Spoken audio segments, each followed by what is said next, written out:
The scariest part wasn't finding out someone had been in my dorm room while I slept.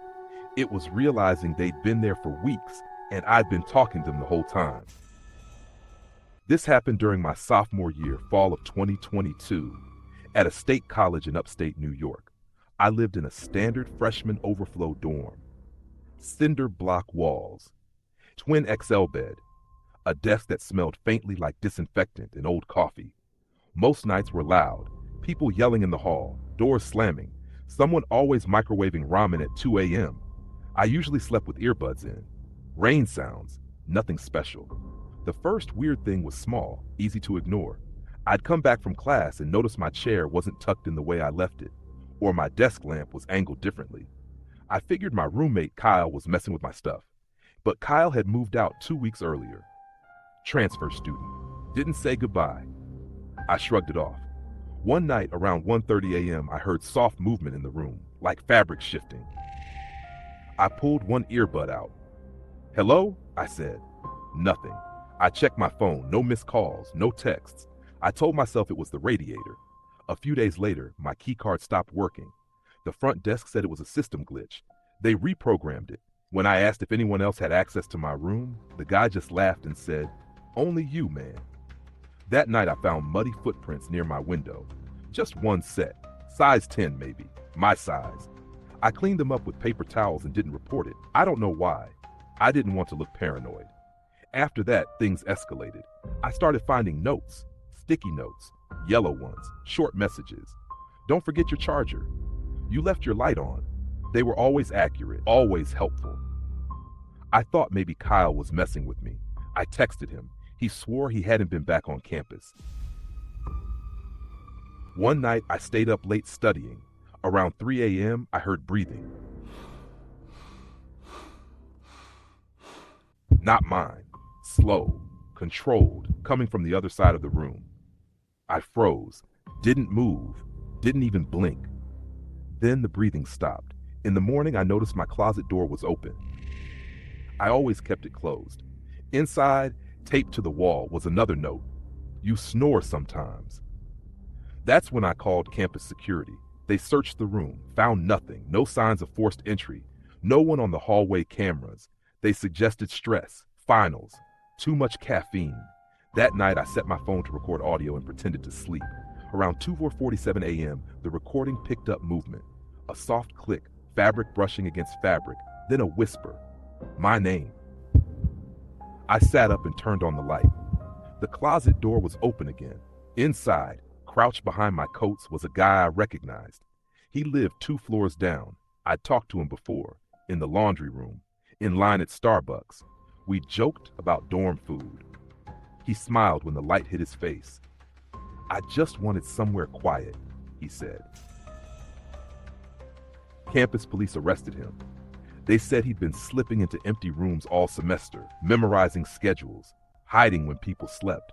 I moved out the next day. It's been 2 years. I live off campus now. But sometimes late at night, I'll find my chair slightly pulled out, and I still catch myself whispering hello into the dark. This happened during my freshman year, spring of 2021, at a mid-sized college in Ohio.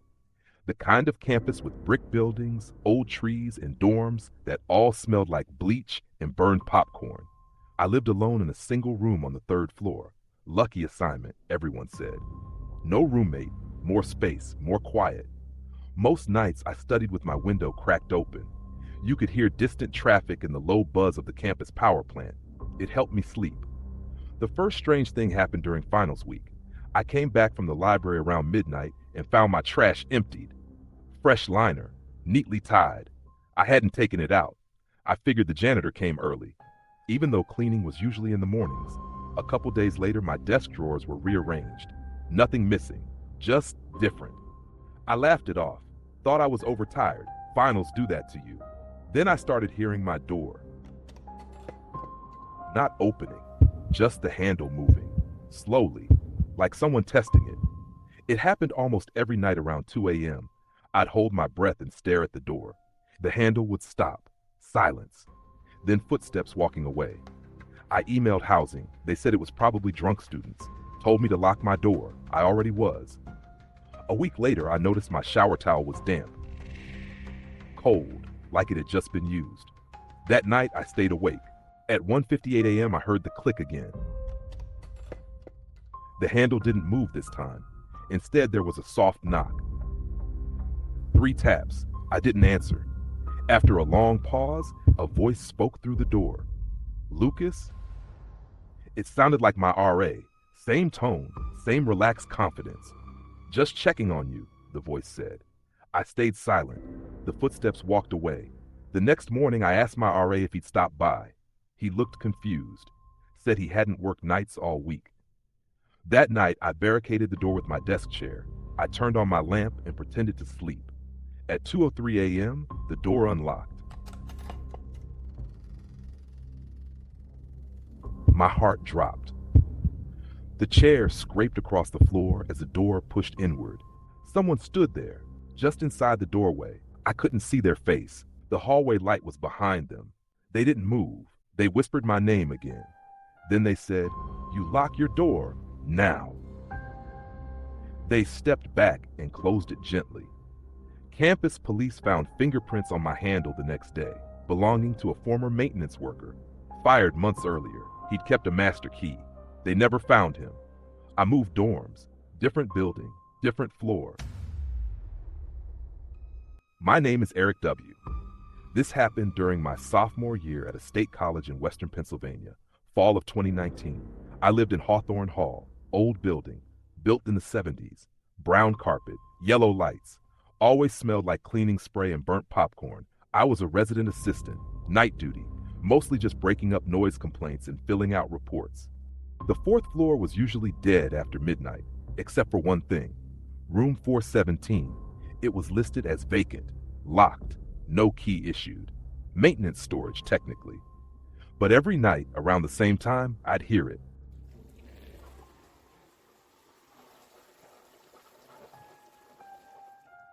At first, I assumed pipes, old building, easy explanation. Then I noticed something else.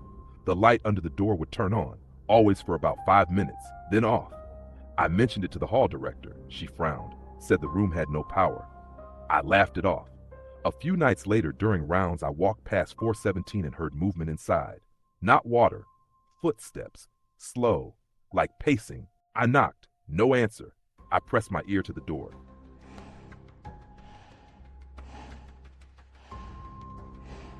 I stepped back so fast I almost fell. The next day I checked the duty logs. Previous RAs had written notes. Same thing. Lights, sounds. One had written, "Feels like someone's watching from inside." They'd underlined it twice. That night I stayed late. Sat at the end of the hall with my laptop. Pretended to study. 2:14 a.m. The light turned on. I stood up, walked toward the door. That's when I smelled it. Soap. Strong, like cheap dorm bathroom soap. And something else. Damp clothes. I tried the handle. Unlocked. Inside was empty. No furniture, no bathroom, just bare concrete walls. Except for the mirror. A full-length mirror leaned against the far wall, smudged, like it had been wiped with hands. On the floor beneath it were wet footprints, bare feet, facing the mirror. I backed out, locked the door, called campus police. They came, looked around, took notes, told me the mirror had been there since a renovation years ago. Left behind. They said the footprints were probably condensation. Then one officer asked me why I'd been standing in front of the mirror so long. I said I hadn't. He showed me the security footage. 2:14 a.m. Me, standing outside room 417, not moving, facing the door, for 7 minutes. I moved dorms a week later. Room 417 stayed locked.